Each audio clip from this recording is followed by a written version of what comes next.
यदा मृधे कौरवसृञ्जयानाम्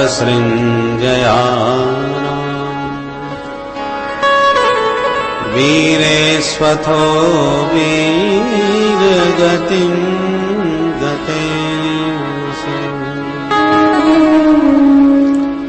ब्रकोदरा विद्धगदा विवर्ष भगनोरुदण्डे धृतराष्ट्रपुत्रे।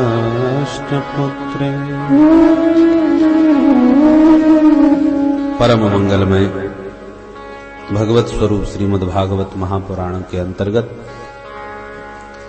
महाभागवत सुखदेव जी का पावन चरित्र आप प्रातः श्रवण किए। श्री सौनकादि ऋषियों ने प्रश्न किया कि सुखदेव जी जैसे परमहंस महापुरुष सम्राट परीक्षित के सामने 7 दिन तक बैठ के भागवत कैसे सुनाते रहे। श्रीमद् भागवत परमहंसों की संहिता है, इसलिए व्यास जी महाराज ने सुखदेव जी को परमहंस मान करके प्रदान किया। तो सुखदेव जी भी किसी दूसरे परमहंस को देते। परीक्षित तो परमहंस थे नहीं, वो तो सम्राट थे, राजा थे, और राजा महाराजाओं का जीवन तो रजोगुणी होता है। फिर भला परीक्षित में ऐसी क्या पात्रता थी, कैसी विशेषता थी उनकी, जो परमहंस शिरोमणि सुखदेव जी तक श्री 7 दिन तक परीक्षित को सुनाते रहे। तब परीक्षित का चरित्र श्री सूत जी महाराज बताते हैं कि ऋषियों, जिस समय महाभारत के युद्ध में सभी कौरव मारे गए और पांडव विजय श्री को प्राप्त हुए, अंतिम युद्ध हुआ था दुर्योधन और भीमसेन के बीच। और उस युद्ध में भीमसेन ने अपनी विशाल गदा से दुर्योधन की जंघा को तोड़कर उसे घायल युद्ध में कर दिया और विजय का शंख बजाते पांडव अपने शिविर में चले गए। पांडव विजयी घोषित हुए। घायल अवस्था में रणभूमि में पड़ा हुआ था दुर्योधन। उसी समय आया द्रोणाचार्य जी का बेटा अश्वत्थामा और अपने मालिक से दुर्योधन से सहानुभूति प्रकट करने लगा। मित्र, तुम्हारी ये दुर्दशा मुझे देखी नहीं जा रही, परंतु बुरा ना माने तो एक बात कहूं। वे कहो। बोले, आपने अपना सेनापति उन्हीं को नियुक्त किया था जो मन से पांडवों से जुड़े हुए थे, चाहे वो बाबा भीष्म जी हों, चाहे वो हमारे पिता द्रोणाचार्य जी हों। यदि ये मौका मुझे मिला होता तो आज एक पांडव इस पृथ्वी पर न होता। दुर्योधन ने कहा, जो होना था सो हो गया, अब आगे तुम मेरे लिए क्या कर सकते हो ये बताओ। अश्वत्थामा बोला, बोलो क्या चाहते हो। दुर्योधन ने कहा, मेरे सबसे मन की पीड़ा यह है कि हम 100 भाई थे, आज एक नहीं बचा, और दुश्मन मात्र 5 भाई थे पर एक भी नहीं मरा। 5 में से एक भी मर जाता तो कुछ तो संतोष करता। अश्वत्थामा बोला, मैं समझ गया तुम क्या चाहते हो। एक भाई की बात कर रहे हो, मैं 5 का सिर काट के अभी लाता हूं तुम्हारे सामने। और आवेश में भरा अश्वत्थामा चल दिया। काकउलूकन न्याय से इसने रात्रि में पांडवों पर हमला बोलने की योजना बनाई। संयोग से भगवान आज पांडवों को उनके शिविर से बाहर निकाल ले गए। अरे भाई, विजय की रात्रि है, धूमधाम से कहीं चल करके उत्सव पूर्वक मनाएंगे। यूं कह के भगवान पांडवों को ले गए और पांडवों की सैया जो शिविर में पड़ी थी उस पर द्रौपदी के 5 बेटा आके सो गए, जो 5 पांडवों से उत्पन्न थे और बिल्कुल पांडवों जैसे ही लगते थे। एक से एक महारथी पुत्र थे।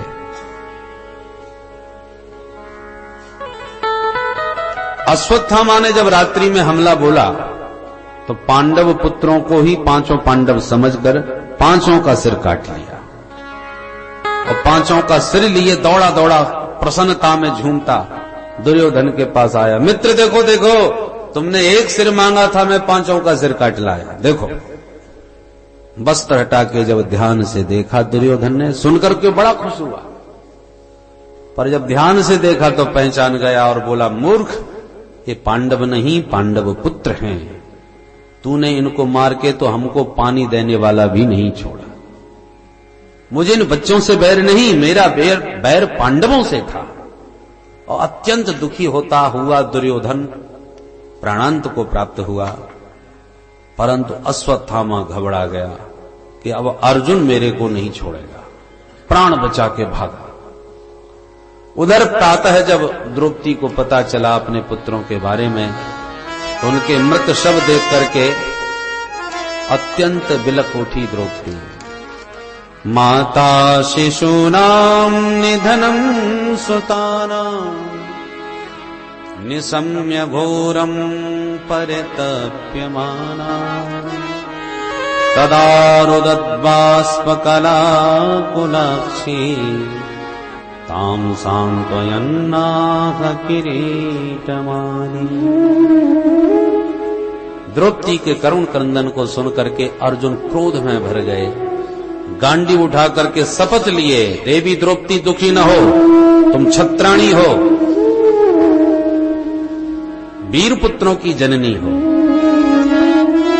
मैं तुम्हें अपने गांडीव को उठा के प्रण करता हूं, वचन देता हूं कि जिस दुष्ट ने ये दुष्कर्म किया है उसको तुम्हारी आंखों के सामने ला करके मृत्यु दंड दूंगा। और ऐसा कह करके अर्जुन गांडीव लिए गोविंद के रथ में बैठ करके भागे। अश्वत्थामा का पता चला तो पीछा किया।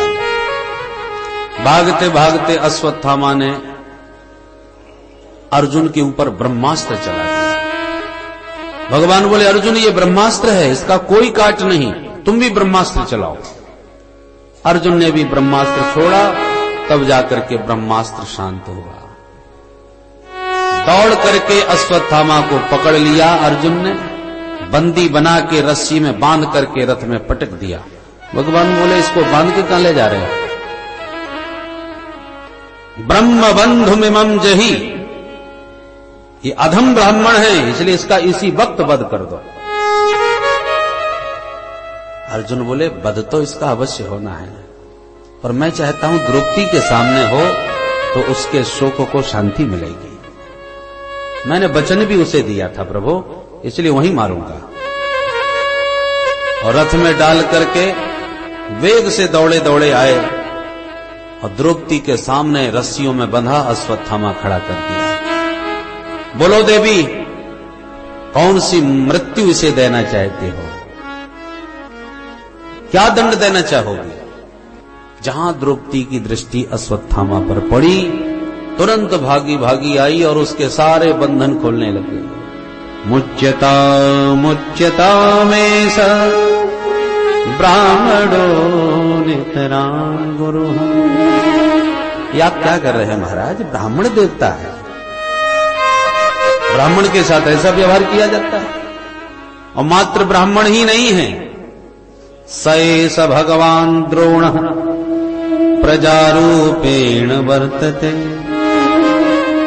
पिता ही पुत्र के रूप में प्रकट होता है। अरे तुम्हारे गुरुदेव द्रोणाचार्य जी ने इतने रहस्य धनुर्वेद के तुम्हें सिखाए, आज वही अश्वत्थामा के रूप में तुम्हारे सामने खड़े हैं। उनके सारे उपकारों को भुला करके उनके साथ ऐसा व्यवहार कर रहे हैं आप।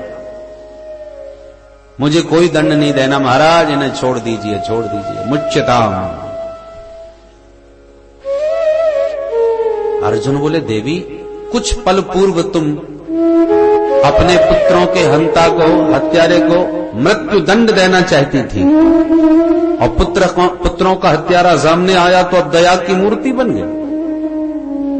द्रौपदी बोली, महाराज इस पर तो मुझे बिल्कुल दया नहीं आ रही, पर दया इसकी मां के ऊपर आती है। पुत्र की मृत्यु से मां को कितनी पीड़ा पहुंचती है ये मैं अनुभव कर रही हूं। अब मैं नहीं चाहती कि इसकी मां को भी मेरी तरह रोना पड़े। मारोदी दस्य जननी गौतमी पति देवता, यथा हम मृतवत्सारता रोदम्यश्रुमुखे मुहुः। द्रौपदी के ये वचन धर्मराज युधिष्ठिर जी को प्रभावित किए और पुलकित हो गए। युधिष्ठिर जी बोले, अर्जुन मेरी भी यही आज्ञा है, अश्वत्थामा को तुरंत छोड़ो। कैसा भी इसने कुछ किया हो, पर हमारे गुरुदेव का बेटा है, इसलिए हमारे द्वारा इसका वध करना उचित नहीं। जब बार बार छोड़ने की बात धर्मराज ने भी कही, तब तो भीमसेन के नेत्र लाल हो गए। गरजते हुए बोले, तुम सब छोड़ दो, पर मेरी गदा से तो ये जीवित बचने वाला नहीं। अर्जुन ने भी भीमसेन के स्वर में अपना स्वर मिलाया और बोले, मेरी प्रतिज्ञा का क्या होगा? मैंने द्रौपदी के सन्मुख प्रण किया था कि पुत्र हंता को तेरे सामने मारूंगा, यदि इसे छोड़ दोगे तो मेरी प्रतिज्ञा का क्या होगा? अब भीम और अर्जुन एक स्वर में कहते हैं हम इसे मारेंगे, परंतु युधिष्ठिर जी और द्रौपदी जी कहते हैं कि जो होना था सो हो गया, ब्राह्मण है, गुरुपुत्र है, इसलिए छोड़ दे। अब मार दिया जाए कि छोड़ दिया जाए, द्वंद्व खड़ा हो गया, दुविधा की स्थिति बन पास आए। सरकार अब आप ही कुछ निर्णय दीजिए, क्या किया जाए? भगवान बोले, हम तो वही कह रहे थे, आपने कहा नहीं वही मारेंगे। अब फंस गए चक्कर में। बोले, प्रभु अब मारना भी कठिन है और छोड़ना भी मुश्किल है। बड़े भैया सख्त आदेश दे रहे हैं, छोड़ो। मेरी प्रतिज्ञा मैं अपने छोड़ नहीं सकता,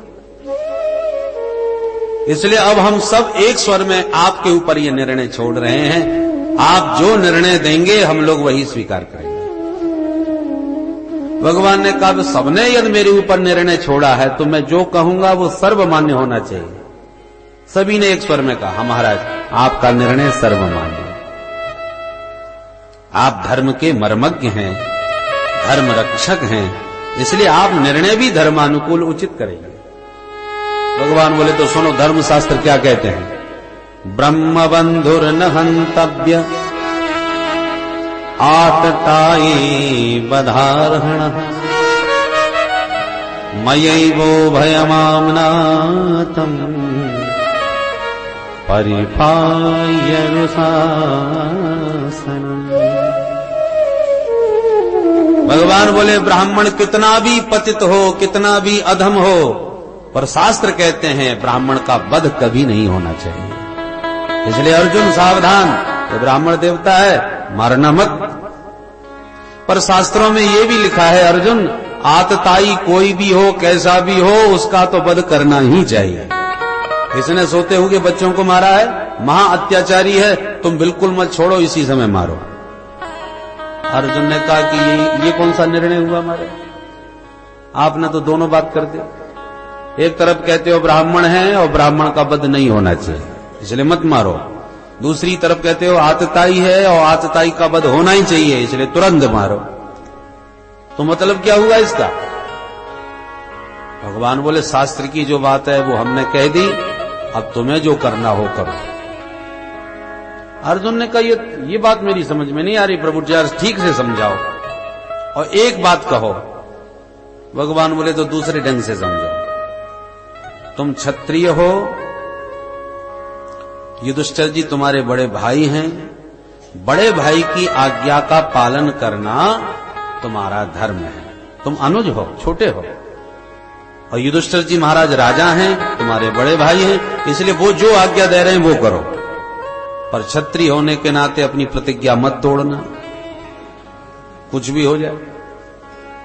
अर्जुन ने हाथ जोड़ लिए, जय हो टेढ़ी टांग वाले। तुम्हें टेढ़ी मेढ़ी बातें ही अच्छी लगती है, सीधी बात मानो आती ही नहीं। हर काम टेढ़ा, बोलना टेढ़ा, चलना टेढ़ा, खड़ा होना टेढ़ा, हर लीलाएं टेढ़ी। किसी का चीर चुराया, किसी का चीर बढ़ाया, लीला भी समझ में नहीं आती। उलझ गए अर्जुन। भगवान बोले, क्या करें, सीधा बोलना हमको आता ही नहीं। अर्जुन समझ गए ये क्या कहना चाहते हैं। तुरंत गीता का सूत्र याद आ गया, संभावितस्य चा कीर्ति मरणादतिरिच्यते। माननीय पुरुषों का अपमान ही मृत्यु है। शारीरिक बद राधा रमण हरि गोविंद बोलो, राधा रमण हरि गोविंद बोलो, राधा रमण हरि गोविंद बोलो। बोल वृंदावन बिहारी लाल